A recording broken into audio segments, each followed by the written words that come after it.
Did you think that slavery and ensuing Jim Crow laws had a lasting impact on the black community in the United States?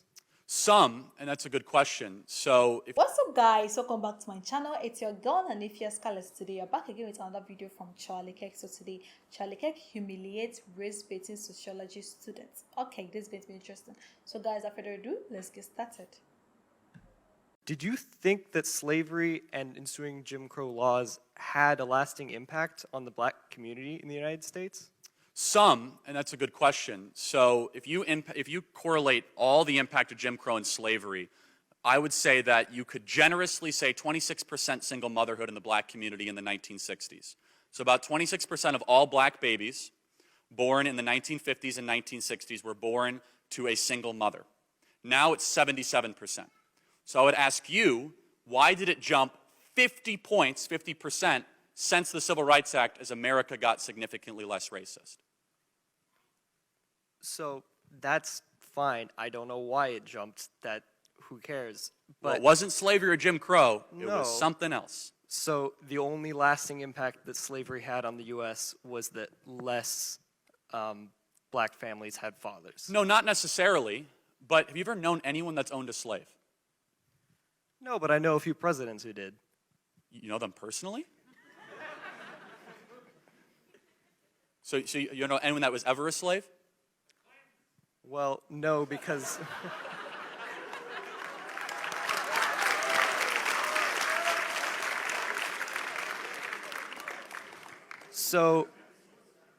okay, I don't know anyone who was a slave. So it had no impact? No, it had some impact. The question is, did it have an impact that is measurable and significant enough now in 2021, where we saw a key metric that influenced the livelihood of the black community, like single motherhood rate, that as America got less racist, all of a sudden now 77% of black babies are born without a father, where before it was 26%. And I suppose the question is this, because this is the question about systemic racism, right? What law that is in practice today actively discriminates against black people? So here's what I would say to that. The idea of capitalism and America, like you said, is it doesn't matter who you are, show me what you got, is fresh start. So what would happen if you had like 150 years in a country for your family to build wealth, to own a house, to have a job, to get college education for your kids, to build generational wealth? And then you took another family who didn't have the opportunity to do any of that for 150 years and then set them off on the same even starting point. Is that really an even starting point? And would that not result in some kind of systemic disadvantage for those people? The black middle class was the fastest growing demographic in the 1940s and 1950s until the Great Society Act and that intervention. It's very tempting to do what you're doing. And I'm not faulting you for it, because you've probably been propagandized to believe it. And that's okay, because I think you're actually a victim in this case, because you've been misled to want to believe that things you never lived under, never understood, and that I think you are partially seeing had a disproportionate impact in the world that you're living in today. So for example, if that were to be true, then first-generation immigrants would not be able to quickly be able to make good choices and move up the ladder in this country, which I think we have some first-generation immigrants here tonight. Now, let me say this, that this idea that America is systemically racist to the core would also be quickly debunked by the fact that more blacks have legally immigrated to America since the 1980s than ever were here brought as slaves. Over 2 million blacks from the Caribbean and from Nigeria and from Western Africa have come here to America. So the question is, why is it that in every statistic that you could probably rattle off, are black people doing worse than white people? What is it? Well, I would point to the fact that fathers are not in the home, because it was 26% of black females in the 1960s were single mothers. Now it's 77%. If you look at the Brookings Institution, a liberal think tank, there are 3 things you need to do to stay out of poverty in America. Number 1, graduate high school. Well, because of public sector unions and the dominance of our government schools, that's harder than ever in far too many communities. Not just racial, not just black communities, not just Hispanic communities. The second thing, get a job, any job. And the third thing is to obviously not to commit crimes, but to try to get married before you have children. And so some of what I believe has contributed to the downfall of some of these communities has nothing to do with white people with the neck on black people. Instead, it's the following. Fathers no longer being in the home, the rise of sexual anarchy that came in post-1960s liberalism that removed this idea of sex being confined to a marital relationship to be gratuitous and everywhere. All of a sudden you've seen an increase in not just the birth rate, but the single motherhood rate and abortion alongside of it. I would just ask this question, I'm just curious. How much do you think outputs are based on people's decisions, based on the advantages they're born into? I mean, as someone who's taken Introduction to Sociology, your life is greatly influenced by what the conditions you're born into. But I promise this will be the last thing. Just, you say there's less fathers in the home of, many black families, yes. And that's the issue.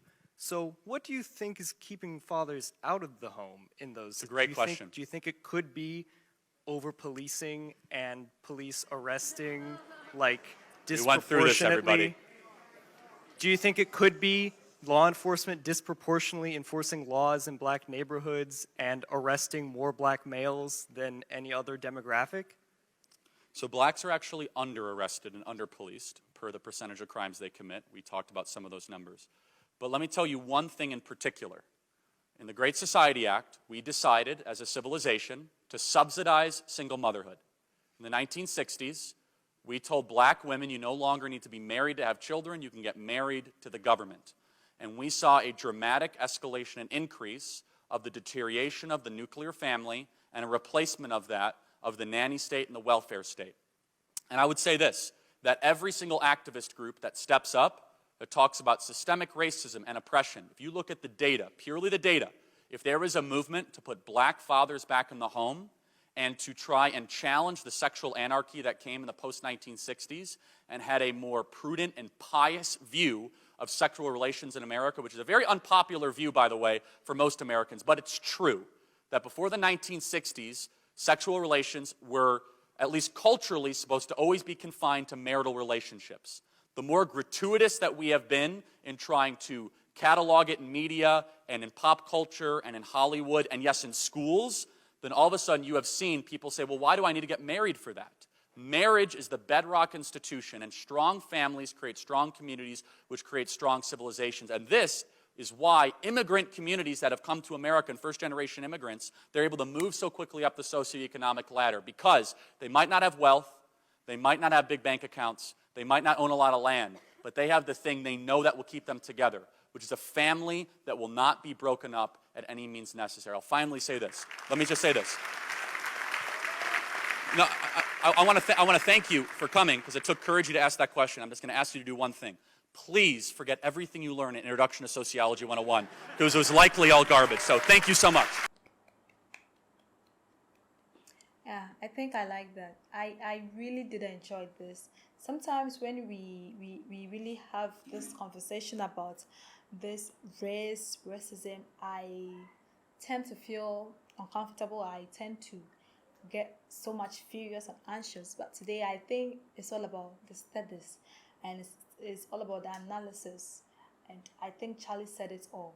Sometimes they always ask, why is this black community like overexposed to crime, policing rates, the rates at which we arrest them, and I think it's true. Before, when Charlie always talk about how these scenarios is as a result of lack of fathers at home. I barely agree with it, but I think it's true because even normal immorality, they say charity begins at home, and if you have a complete family, sometimes that's why he made this, he cited this example like this Hispanic or this Asia, these people, when they migrate to America, they don't have resources, they don't have riches, they don't have enough capitals or business, but then they tend to be happy because the one thing that joins them together, the one thing that keeps them together is the family, you know. And it's so true. If you have a complete family, you know, I think the probability of the family growing, you know, becoming unique is very high, you know. And I think it's true, it's so true. If a single mother takes care of a child, you know, you could see the difference how the child grown up to become. And if a single father also take care of a child, you know, like it's different. But if a union, a complete family, if you grow up within a complete family, the probability of you going wayward is low, you know, it's so low.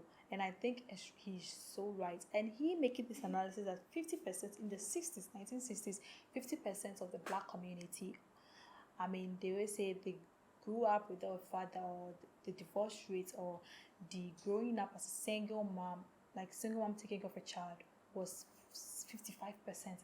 And now, as it stands now, it has increased to 75%, which is so huge. And it's something that it needs to be talked about. It's very bad, you know, it's very bad. Because if a complete family takes care of children, I'm sure by now this crime rate, this overpolicing, this what we always talk about every time, I think it would have reduced, or it will be reduced, you know. And this, what are we doing about this? And I like the question I got asked.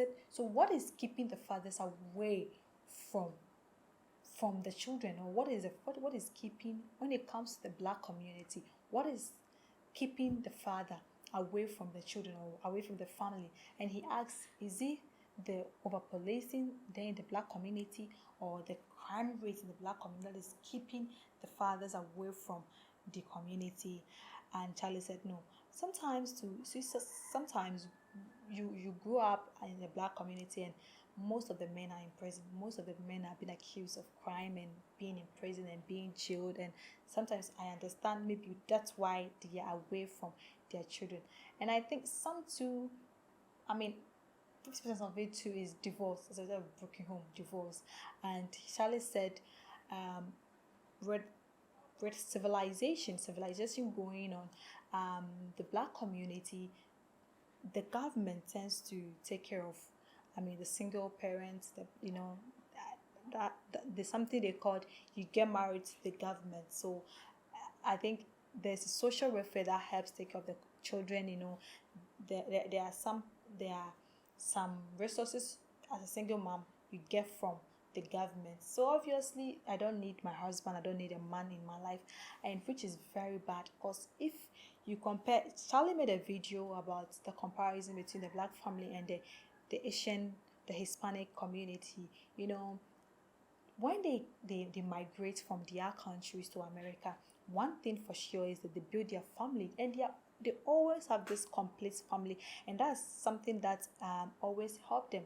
Because if you train children, or if you nurture children with a serene home, with a complete family, mom, father, siblings around, I think the turnout of the children becomes different, you know, morally, and physically, emotionally, and morally, it becomes different. It becomes positive. The turnout becomes positive.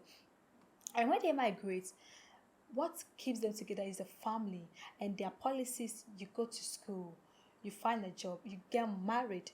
And obviously, if you go to school, you find a job, you get married, nothing concerns you on crime, nothing concerns you on crime rates or those things. But then he said in the black communities, the rate at which they give birth without fathers, or the divorce rate within them, is very high. So that's probably causing the overcrime rate in the. And I think, yeah, it's true. Somewhere I agree with him, because I think family, complete family, a serene home, a healthy family, plays a vital role when it comes to raising children, or when it comes to nurturing, or having a positive outcome of nurturing children. I think family plays a vital role.